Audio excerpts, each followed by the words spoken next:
Hello everyone, welcome back to my YouTube channel. I hope that you are doing great at home. In this time of corona pandemic, we have to stay strong and stay at home. Today we are going to discuss the question answers of chapter 2 History, class 8, that is from trade to territory. We have already covered the explanation part and now we will move on to the NCERT part. So the first question is match the following. Diwani. Diwani means right to collect land revenue. It means the Britishers got these rights from the Mughal emperor after the battle of Buxar. Second is Tiger of Mysore, that is Tipu Sultan. फौजदारी अदालत means criminal courts. ये वो courts होते थे जहाँ पर कोई criminal activity करता था तो उसका ट्रायल होता था. फिर रानी चाहनमा, ये राम लिखा हुआ है, रानी है ये. रानी चाहनमा एक क्वीन थी कितूर की. कितूर मतलब मॉडर्न डे कर्नाटका. तो led an anti British movement in Kittur. Basically, when Britishers tried to gain the territory of Kittur, she fought and like Rani Lakshmi Bai, she fought against the Britishers.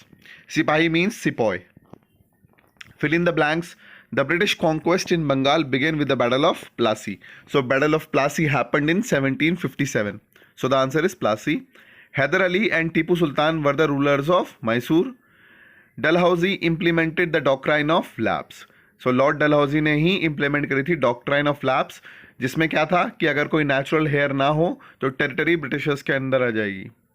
Maratha kingdoms were located mainly in the part of western India. तो महाराष्ट्र वाला जो इलाका है, महाराष्ट्र गुजरात वाला जो इलाका है, मध्य प्रदेश, थोड़ा western part of Madhya Pradesh, वहाँ पर मराठा किंगडम्स हुआ करते थे. Now true and false. The Mughal emperor became stronger in the 18th century. False.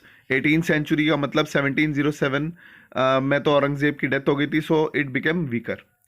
The English East India Company was the only European company that traded with India. False. Dutch थी, French थी, Portuguese भी थी. Maharaja Ranjit Singh was the ruler of Punjab. True. Maharaja Ranjit Singh जो थे वो पंजाब के ruler थे. The British did not introduce administrative changes in the territories they conquered. False. They bring the administrative changes. उन्होंने सिविल कोर्ट्स बनाई, क्रिमिनल कोर्ट्स बनाई, ठीक है. फिर उन्होंने डिवाइड करे डिस्ट्रिक्ट्स वाइज, फिर अपनी आर्मी खुद की बनाई. So all these changes were done in the territories that they claimed. So the last sentence is false.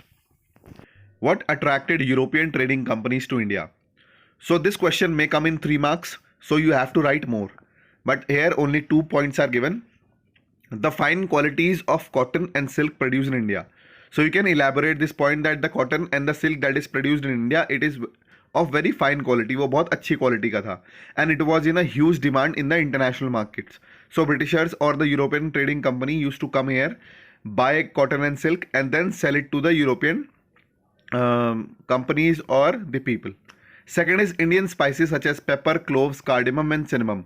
They are very famous in the European part of the world. Traders used to come in India and buy these spices and then go back to Europe and sell them at a higher price.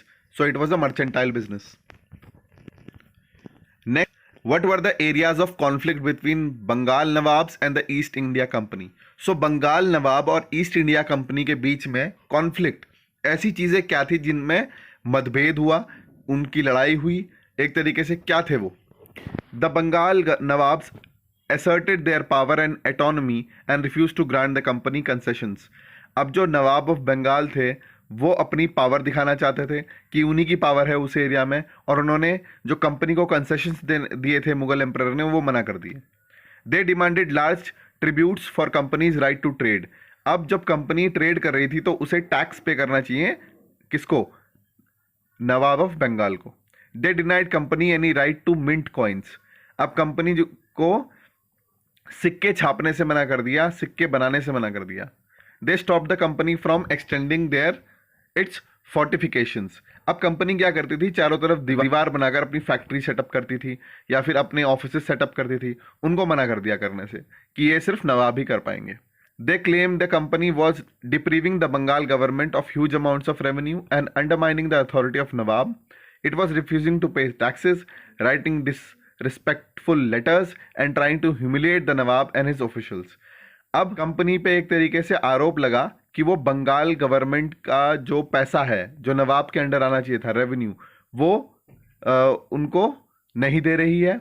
फिर नवाब की authority को question कर रही है, tax देने से मना कर रही है, लेटर्स लिख रही है नवाब को जो रिस्पेक्टफुल लेटर्स हैं, और नवाब को ह्यूमिलेट करना चाहते हैं या फिर उसके ऑफिशियल्स को उनका कहना ना मानकर।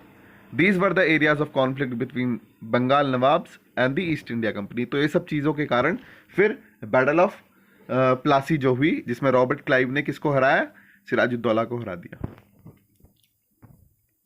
How did the assumptions of Deewani benefits the East India company. अब जो दीवानी राइट्स जो हैं, ठीक है, वो अगर आपको मिल जाए, यानी रेवेन्यू कलेक्ट करने के लिए आपको परमिशन मिल जाए कि आप रेवेन्यू कलेक्ट कर सकते हो, तो आपके लिए बहुत फ़ायदा हो जाएगा, ठीक है। After the battle of Buxar, जिसमें शाह आलम सेकेंड मुगल एम्परर हार गए थे, फिर नवाब ऑफ बंगाल हार गया था, और जो नवाब ऑफ अवध थे वो भी हार गए थे। तो उसके बाद 1765 में कंपनी को दीवानी राइट्स मिल गए बंगाल प्रोविंस के। अब क्या हुआ, इससे कंपनी क्या था, जो बंगाल की रिसोर्सेज था उसको एक्सप्लॉइट कर सकता था, ठीक है।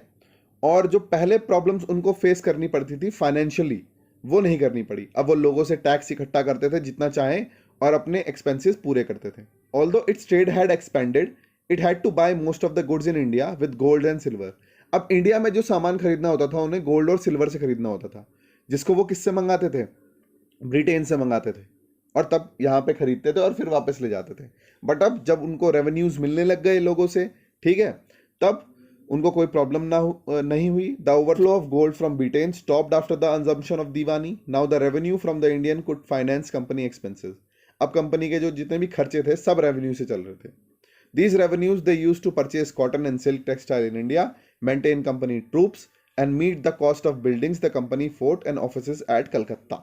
तो जितने भी रेवेन्यू वो लोगों से लेते थे, पूरे बंगाल से लेते थे, वो ट्रेड करने में यूज करते थे, अपने ट्रूप्स यानी आर्मी मेंटेन करने के लिए रखते थे। तीसरा, जो बिल्डिंग्स में वो रहते हैं उनकी मेंटेनेंस के लिए रहते थे। अब इस आंसर को आप पॉइंट्स में लिखेंगे। पहला पॉइंट है द मुगल एम्परर से रिसोर्सेज ऑफ बंगाल तक। Second, this solved a major problem से लेकर ब्रिटेन तक, ठीक है। Third point, the overflow of gold from Britain stopped after the assumption of Diwani. Fourth point, now the revenue from the India could fix the company expenses. And fifth point, these revenues से लेकर offices at Calcutta तक। तो 5 points में आपका ये answer होगा। Next, explain the system of subsidiary alliance. मैं इतनी बार बता चुका हूँ आपको, नोट्स में भी मैंने आपको बताया एक्सप्लेनेशन में, तो बस मैं आपको पॉइंट्स में बताता हूँ। Under this system subsidiary alliance, Indian rulers को अलाउ नहीं था उनकी इंडिपेंडेंट आर्म फोर्स रखने का, मतलब वो खुद की आर्मी नहीं रख सकते थे जो राजा महाराजा थे। This would be the first point. Second point होगा दे मेंटेन से प्रोटेक्शन तक। They were to be protected by company but had to pay for subsidiary forces that the company was suppose to maintain for the purpose of this protection. अब company ने अपनी army लगाई, जो राजा महाराजा थे, रूलर्स थे, उनकी प्रोटेक्शन के लिए, ठीक है, लेकिन उनको पैसे देने पड़ते थे इस फोर्स के। Third point, if the Indian rulers fails to make payment, penalty तक। फोर्थ पॉइंट है पेनल्टी तक। अगर वो पेमेंट नहीं दे पाते थे तो उनको अपनी एक लैंड का हिस्सा, टेरिटरी का हिस्सा ब्रिटिशर्स को देना पड़ता था। Fourth point, the states which had to lose their territories on the ground of subsidiary alliance were Awadh and Hyderabad. तो अवध जो है और हैदराबाद जो है उसको अपनी टेरिटरी देनी पड़ी ब्रिटिशर्स को, because they were not able to pay the amount of subsidiary alliance to the Britishers. Next question, in what ways was the administration of company different from the Indian rulers. अब जो Indian rulers का administration था और British का, company का, वो क्या difference था। कंपनी ने डिवाइड कर दिया था एडमिनिस्ट्रेटिव यूनिट्स को प्रेसिडेंसीज में, ठीक है। 3 प्रेसिडेंसीज बनाई थी, मैंने नोट्स में कवर किया है, बंगाल, मद्रास एंड बॉम्बे, ठीक है। In India districts were the main administrative units. Each presidency was ruled by a governor. हर एक प्रेसिडेंसी का एक गवर्नर था, हर डिस्ट्रिक्ट्स का एक कलेक्टर था, ठीक है।